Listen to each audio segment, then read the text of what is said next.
Hey friends, so I think we're ready to start our next fact tracker, which is ninjas and samurai. And I know my friend Xavier was looking forward to this one. All right, we're gonna do like usual, chapters 1, 2, 3, pause, 4, 5, 6, pause, and then finish. Okie dokie, smokies. All right, so chapter 1 is called Ninjas and Samurai in Ancient Japan. If you had lived in Japan hundreds of years ago, you would have seen some amazing sights. Proud samurai warriors with razor-sharp swords glinting in the sun could have galloped by on their horses as you walked down a dusty country road. And at night, on a narrow village street, maybe you would have spotted a silent ninja climbing up a wall. Who were these people, and why are they so important in Japanese history? Ninjas and samurai were some of the most famous fighters the world has ever known. They lived in a time when noble Japanese families or clans often fought bloody wars for power and wealth. Samurai warriors led the clan's armies into battle. Ninjas acted as spies, assassins, and explosives experts. And Jack says an assassin is someone who kills an important person. The causes of war. Japan is a country made up of 6,852 islands. Pause. Needed water and better. Okay. So Japan is a country made up of 6,852 islands, but people live on only 437 of them. The island nation spreads out in a 1,500-mile arc in the Pacific Ocean. Annie tells us that China, Russia, and Korea are Japan's closest neighbors. Volcanic mountains cover much of the land. Because of the mountains, there aren't many places in Japan where people can grow crops or live. In the days of the samurai, people usually lived in small fishing or farming villages. So there's a little map of what Japan looks like, and Jack says most of the people in Japan live on the 4 largest islands. And that tells you what they are. Page 16. Except for a few rich families, ancient Japanese people were poor. Owning land in a country without much of it meant power and wealth. The more land people owned, the richer and more powerful they became. Wars between different clans over land and power sometimes lasted for many years. Rule of the Shoguns. For over 12 centuries, Japan has had an emperor. During the age of the samurai, the emperor wasn't often the true leader of the country. He was a ruler in name only and had little power. In his place, warriors called shoguns ruled the land. Annie tells us that the Japanese believed that the emperor came from the sun goddess. That's interesting. Shoguns took power in the late 1100s. By this time, the rule of the emperors had grown weak. As the emperors lost power, the military grew stronger. In 1192, the emperor gave a samurai, Minamoto Yoritomo, I'm not good with names like that, the title of shogun or general. He asked him to run a separate warrior government. The new shogun set up his headquarters far away from the emperor's court in Kyoto. For many of the next 700 years, shoguns were the most powerful leaders in Japan. When a shogun died, his son became the next shogun. Oh, and Jack and Annie, they're having a little convo. Was his first name Yoritomo? Yes, in Japan, China, and some other countries, the family name comes first, and the person's first name comes last. That's interesting. Daimyos. While a shogun ran the government, samurai warlords called daimyos ruled much of the countryside. Warlords were military leaders with large land holdings. Beginning in the 1300s, there were times when some daimyos had even more power than the shoguns. The richest daimyos lived in hilltop castles or forts surrounded by villages and farms. Down in the villages, merchants and craftsmen worked in their shops. Out in the fields, farmers grew rice, wheat, millet, and barley. For use of the daimyo's land, farmers gave him most of what they grew. Rice was a big part of everyone's diet, and people often paid the daimyo with a koku of rice instead of money. And Annie tells us, oh my goodness, a koku was the way rice was measured. It was the amount of rice a person would eat in 1 year. That's about 40 gallons. So think about how big a gallon container of water or of milk is, and that whole thing filled with rice. That's crazy. The practice of landowners letting farmers use their land in return for crops and loyalty is part of what is called the feudal system. Samurai warriors. The richest daimyos had their own armies. High-ranking samurai served the daimyos by fighting for them. For their work, the daimyos rewarded them with houses, land, and crops. The most trusted samurai got to live closest to the castle. Even though there were a lot of wars, at times there were long periods of peace.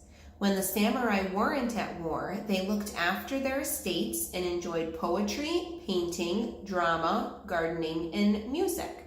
And Jack tells us during the time of knights and castles in Europe, people also lived under a feudal system. We already read the Knights and Castles book. We already know about that. Annie tells us on this cool art page that in Japanese, the word samurai originally meant one who serves. Page 23, samurai were like knights in Europe who lived in the age of castles and kings. Like knights, they were devoted to their masters, and like the knights, they vowed to fight and die for them. Ninjas. By the 1400s, ninjas had become secret fighters for the daimyos. Most ninjas came from farms and villages in the mountains. Daimyos hired them to spy on their enemies. They also used them as weapons and explosives experts. Ninjas were skilled at getting into places without being seen or heard. They often sneaked out at night while people were sleeping to steal food and weapons or to set fires. Ninjas didn't wear black clothes like you see in movies or books. Oh, that's interesting, because in the book that we're reading right now, the ninjas are wearing black clothes with Jack and Annie, right? So that's interesting. In order to not stand out, they dressed like simple farmers or wore disguises. So they were just trying to fit in with everybody else. They weren't wearing all black like we see now. Even though ninjas wore regular clothes, Japanese art sometimes shows them in dark clothes to give people the idea that they were hard to see. That image remains a popular one today. The Age of the Samurai and Ninjas is a famous chapter in the story of Japan that lasted about 400 years. It was a time when some farmers left their fields to practice ninjutsu, the art of secret warfare. It was a time when samurai warriors were willing to die in hand-to-hand combat for the lords they served. Turn the page to look inside a samurai castle. A samurai castle. I'm going to be bad with this name too. Himeji Castle is a hilltop castle built in 1326 and enlarged, got bigger, in 1600. It's called the White Heron because its white walls and peaked roofs make it look like a watchful bird.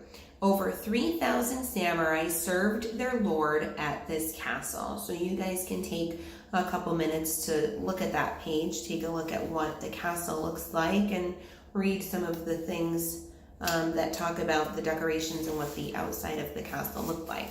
Then when you're done, we can start chapter 2. Page 29, the life of a samurai. To be a samurai, you had to be born into a samurai family. Warfare was a samurai's life, so samurai boys began military training when they were very young. Since the fighting was so brutal, they needed all the skills they could get to survive. Samurai generals and their armies attacked villages, burned down castles, and killed thousands of people. Much of the fighting was violent, hand-to-hand combat. It was important for a warrior to live and die with honor. The code of the samurai later came to be called Bushido, or the way of the warrior. The word bushi means warrior. The rules of the samurai. Strict rules guided every moment of a samurai's day. Some were simple. Samurai were expected to get up early, dress neatly, never complain, and have perfect manners. I couldn't be a samurai. I don't like to get up early, and have you seen my hair? Okay? I don't know how to dress neatly. I just look like this. Higher class warriors also had to learn to read, write, and enjoy the arts. A samurai's loyalty to his daimyo or shogun was key. He had to put his lord above everyone, including his family and himself. The code of Bushido prepared samurai to die without fear. For them, a death in battle was the best death of all. Oh, cute. Look at that on page 31. Annie tells us rich samurai hired artists to paint beautiful scenes on their walls and doors. That's beautiful. I wish that was in color. Samurai families. Everyone in a samurai family followed strict rules. Fathers were the heads of the house. They taught their children to obey and respect them and all the other adults in the family. Jack tells us that Japanese students and their teachers greet one another with a bow. Because the teacher is older, she does not bow as low as her students. Oh, that means if you listen to this, next time you come to library, you have to bow. It's a sign of respect. I'll bow back. Japanese children had to bow when they greeted adults. Today, many still do. Wives of the samurai played an important part in the samurai way of life. They took care of the family when the men were away and were ready to defend their family if anyone attacked the house. That's cool. Samurai mothers were proudest of their sons and daughters when they were brave. Samurai kids learned self-control and manners at a very early age.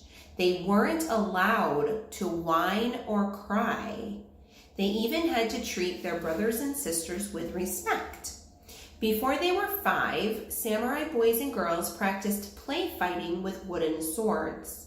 Girls learned basic sword fighting, or kendo, not for war, but to protect their homes.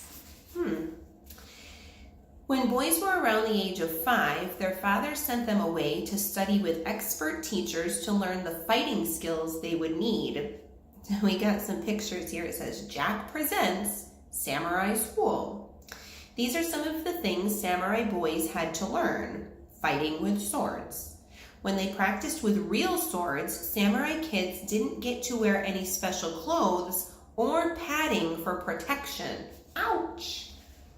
Archery. Boys learned how to shoot a bow and arrow from the back of a galloping horse. This is so cool. Handling a spear. Samurai boys practiced fighting with spears of different shapes and sizes. It took a lot of time to learn how to handle them. And jujitsu. Samurai boys studied the martial art of jujitsu, which is a lot like wrestling. They learned to pin down their enemy and keep him from moving. Stuff here.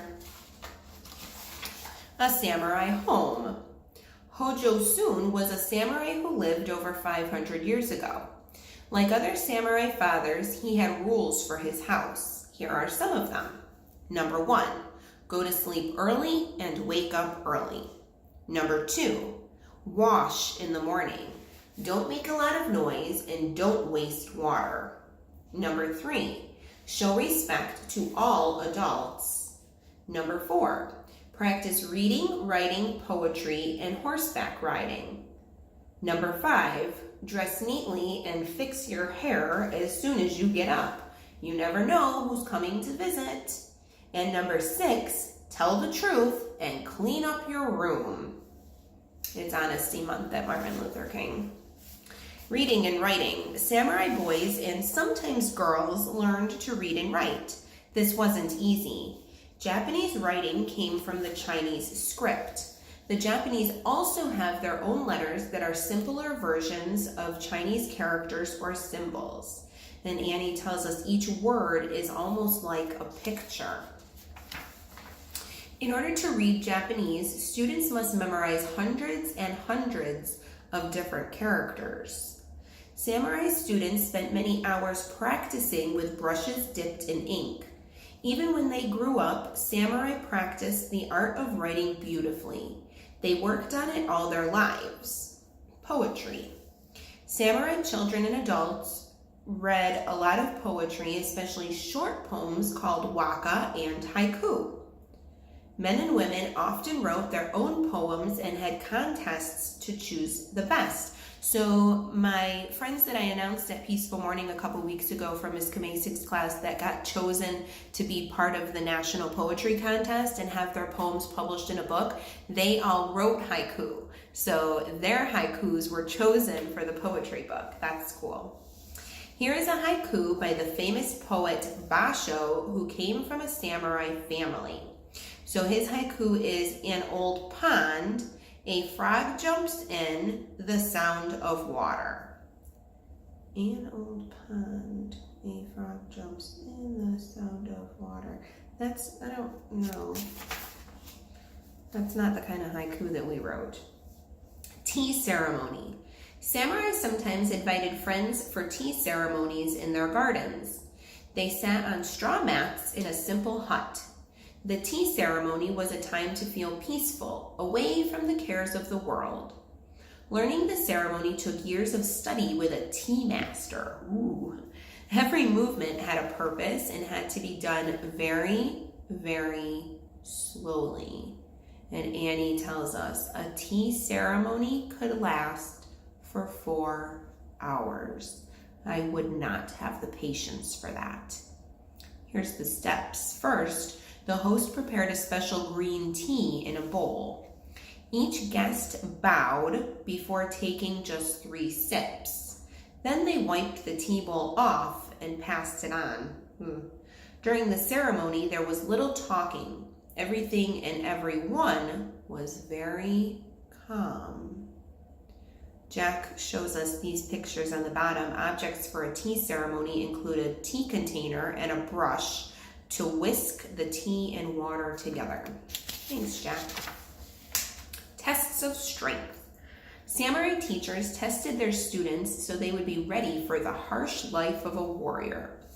To force them to be alert at all times, their sword masters surprised them by whacking them with the back of their swords if they looked too relaxed. Samurai were always supposed to be able to defend themselves with very little warning. A student might have been ordered to walk miles barefoot in the snow or sit for a long time under a freezing waterfall. Not cool. He also had to go days without eating or sleeping. It wasn't easy being a samurai. Doesn't sound like it was very easy. Chapter 3, Weapons. Samurai were experts at fighting on horseback and on the ground. To do this well, they needed different kinds of weapons. Early samurai used mainly bows and arrows. By the 11th century, the samurai had become experts with swords. In fact, they were probably the greatest swordsmen of all time. Several hundred years later, they added cannons and guns. Bows and arrows. Warriors shot their arrows with the yumi, or long bow. They fired them from the back of a galloping horse or on foot. Their bows were made of bamboo or wood. It took a lot of strength to use a yumi, but the samurai could usually aim and hit their target from about 150 feet away. Jack tells us that yumi were usually over 6 feet long. And if you look at those pictures, you can see 6 feet is probably as tall as Mr. Totino or Mr. Munns. They're probably, or maybe they're not even 6 feet. I don't know.